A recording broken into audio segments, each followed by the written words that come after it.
Oh, what are we doing today? Well, we're working on this Amstrad CPC 6128. These use a CF2 floppy drive system, not a standard 3.5 inch.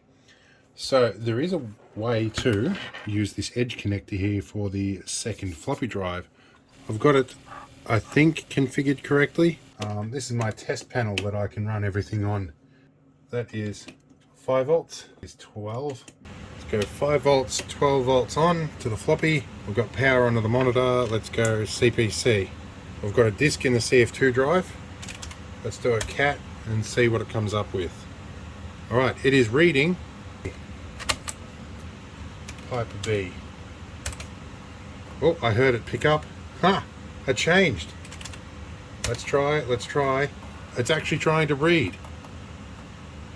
Ha ha ha!